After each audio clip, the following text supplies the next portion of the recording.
প্রিয় স্নেহের থার্ড সেমিস্টারের ছাত্রছাত্রীরা, তোমাদের যাদের হিস্ট্রিতে অনার্স রয়েছে, আজকে তোমাদের অনার্সের ডিএসসিসি 3 পেপার পরীক্ষা হয়েছে। তোমরা যারা যারা পিপি স্টাডি ক্লাসে স্টাডি মেটেরিয়াল সংগ্রহ করেছিলে এবং সাজেশন ফলো করেছিলে, প্রত্যেকে জানিয়েছো যে তোমাদের প্রশ্ন তোমরা কমন পেয়েছো।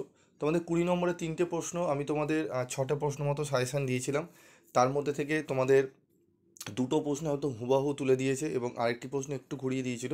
মানে 4টে প্রশ্ন কমন এসছে, তার মধ্যে 2টো প্রশ্ন হুবাহু, কোনো কিছু ঘোরায়নি, চেঞ্জেস করেনি, হুবাহু তুলেছে, তোমরা নিজেরাই বলেছো। এবং 5 মার্কসের কোশ্চেন, সমস্ত প্রশ্ন কমন। তো তোমরা পরীক্ষা দিয়ে এসছো, আশা করি তোমাদের ভালো রেজাল্ট হবে।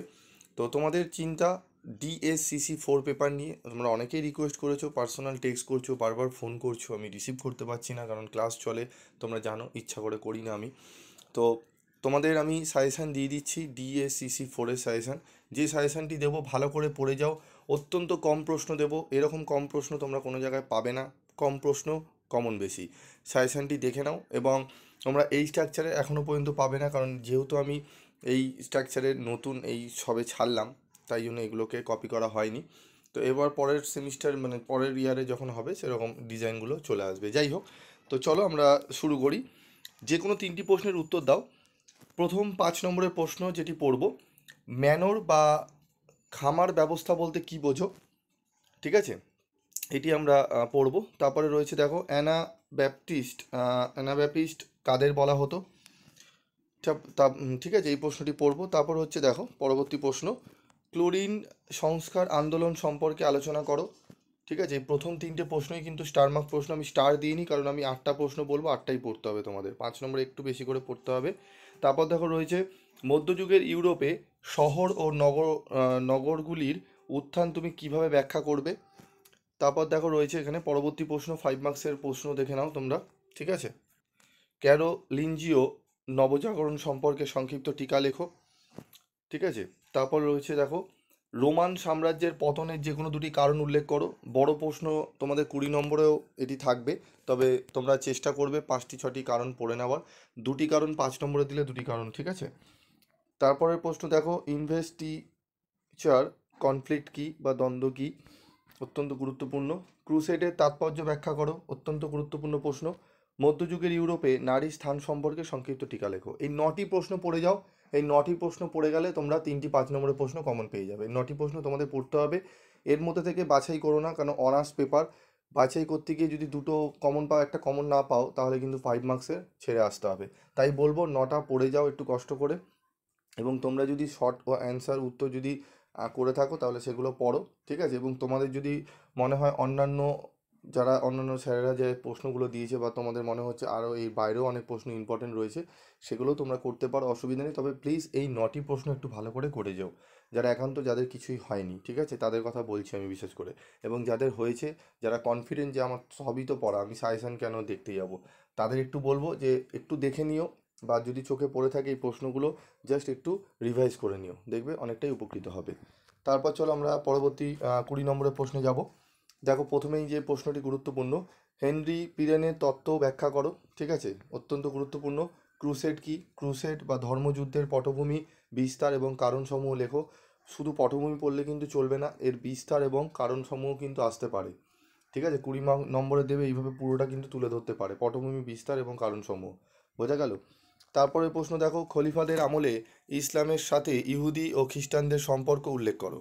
প্রথম 3টি প্রশ্ন অত্যন্ত গুরুত্বপূর্ণ, খুব ভালো করে পড়ে যাবে। যদি ঠিকঠাক থাকে কোশ্চেন, প্রথম সেটটা দিয়ে থাকে, তাহলে এই 3টে প্রশ্নই হয়তো তুমি কমন পেয়ে যাবে। আর এই 3টি প্রশ্ন লিখে আসলে তোমাদের কিন্তু 60 নম্বর অ্যাটেন্ড করা হয়ে যাবে। তাই এই 3টে ছেড়ো না, এই 3টে খুব ভালো করে পড়ো। আমি এখান থেকে মাত্র 5টা প্রশ্ন বলে দিচ্ছি। তারপর দেখো, দ্বাদশ শতকের ইউরোপের নবজাগরণ সম্পর্কে আহ, সম্পর্কে আহ, নবজাগরণের বৈশিষ্ট্য ও প্রভাব সম্পর্কে লেখো। তারপরের প্রশ্ন দেখো, সামন্ততন্ত্রের পতন সংক্রান্ত ঐতিহাসিক বিতর্ক আলোচনা করো। অত্যন্ত গুরুত্বপূর্ণ। মধ্যযুগের ইউরোপীয় শিক্ষা সমাজে বিশ্ববিদ্যালয়গুলির অবদান আলোচনা করো। অত্যন্ত গুরুত্বপূর্ণ এই প্রশ্নটিও। ঠিক আছে, ইউরোপীয় ইউরোপীয় সামন্ততন্ত্রের মূল বৈশিষ্ট্যগুলি কী ছিল? তো এখানে স্টার মার্কগুলো দেখে নাও, 6 নম্বরের প্রশ্নটি, 7 নম্বরের প্রশ্নটি। ঠিক আছে, এখান থেকে 1 থেকে 3 টোটাল 5টা প্রশ্ন হলো। এই 5টা প্রশ্ন ভালো করে করে নিও, ঠিক আছে? এই 5টা প্রশ্ন ভালো করে করো। এর বাইরেও আরও দুটি স্টার মার্ক করা প্রশ্ন থাকে, যদি পারো এই 5টি প্রশ্ন আগে রেডি করবে, ঠিক আছে? এই 5টি প্রশ্ন পড়লে মিনিমাম দুটো প্রশ্ন একদম 100% কমন পাবে, 100%। যদি আরও দুটি প্রশ্ন পড়তে পারো, দেখে নাও যদি পারো, তাহলে ওই দুটি প্রশ্ন পড়ো, আর না হলে ছেড়ে দিও। এই 5টা প্রশ্ন পড়লেই তোমরা কিন্তু কমন পাবে, ঠিক আছে? আর তোমরা যারা নতুন দেখছো তারা ভাববে পিভি স্টাডি ক্লাস সাজেশান পড়ে গিয়ে কী হবে যদি কমন না পাই।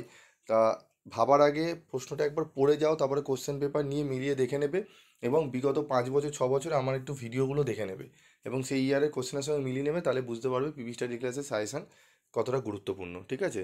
হ্যাঁ, হয়তো ভিডিও আমি কম দিই, অনেকে আছে সারাদিনে 14টা 15টা করে ভিডিও দেয়, তাই সেইগুলো র্যাঙ্কে তোমাদের আসে, তাই ভেবে নাও তাদের সাজেশানগুলোই বেস্ট, বাকি আর যাদের আসে তাদের সাজেশান ভালো নয়। তো এই জিনিসটা একটু মাথা থেকে বার করতে হবে। 14 দিনে 14টা ভিডিও দিলেই তার সাজেশান ভালো হবে এমন কোনো যুক্তি নেই, ঠিক আছে? ভালো করে ভাবনা চিন্তা করে, আর বিগত পুরনো চ্যানেলগুলোকে ভালো করে ফলো রাখবে, ঠিক আছে? নতুন গজিয়ে ওঠা চ্যানেল অনেকেই আছে, কিন্তু সেগুলোকে খুব বুঝে শুনে দেখে করবে। সবাই কিন্তু ভালো, অবশ্য তার মধ্যে অনেকে আবার ব্যাপার রয়েছে, ঠিক আছে? তো এই জিনিসগুলোকে ভালো করে মাথায় রাখবে। তারপর দেখো 8 নম্বরের প্রশ্ন, রোমান সাম্রাজ্যের পতনের কারণগুলি ব্যাখ্যা করো, ঠিক আছে? এই প্রশ্নটা পড়ে নিতে পারো, এবং 9 নম্বরে এই প্রশ্নটি রয়েছে। তো টোটাল 6টা প্রশ্নের স্টার মার্ক রয়েছে, 6টি প্রশ্ন পড়ে নিও। আশা করি 3টি 20 নম্বরের প্রশ্ন কমন পেয়ে যাবে।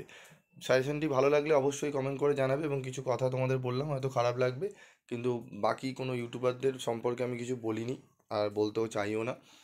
সবাই এখানে ভালোভাবেই সাজেশন দেয়, তবে কিছু কিছু রয়েছে যারা একটু হয়তো আরও কিছু জানা দরকার, কেন এই কলেজের সাজেশন দেওয়াটা এবং তার উত্তর করাটা কিন্তু একটু ডিফিকাল্ট থাকে, এবং এতে ছাত্রছাত্রীদের খুব এফেক্ট পড়ে, তাই জন্যই বলা, আর কিছুই না।